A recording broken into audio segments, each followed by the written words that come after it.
பேரவைத் தலைவர் அவர்களே, மொழி எப்பவும் தொடர்புக்கான ஒன்று தான், இல்லைன்னு யாரும் மறுக்கவே முடியாது. உலகத்தில் இருக்க எல்லா மொழிக்கும் இது பொருந்தும், அதையும் யாரும் மறுக்க முடியாது. ஆனால் நம்ம தமிழ் வெறும் மொழி மட்டுமல்ல, பேசினா வர்ற ஓசை மட்டுமல்ல, திரும்பவும் சொல்கிறேன், தமிழ் ஒரு மொழி மட்டுமில்லை, அது நம்ம உயிர், அது நம்ம உணர்வு.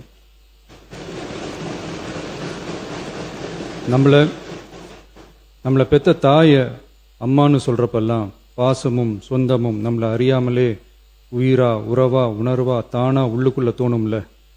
அதே மாதிரி ஏன் இன்னும் ஒரு படி மேலே போயே சொல்லலாம், தமிழ்னு சொன்னாலே எப்படி இருக்கும், என்ன ஆகும்னு சொல்லவா வேணும். தாய் எப்படி ஒரு மிகப்பெரிய புனிதமோ அப்படிதாங்க தாய்மொழியும். அதுலேயும் நம்ம தாய்மொழி தமிழ்மொழி இப்படி சொல்கிறதே போதும், எல்லாருக்கும் நம்ம தாய்மொழி உணர்வை பற்றி புரியும்னு நினைக்கிறோம்.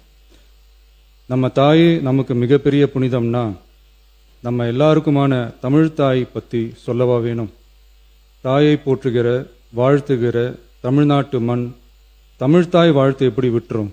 விடாது, விடவும் மாட்டோம்.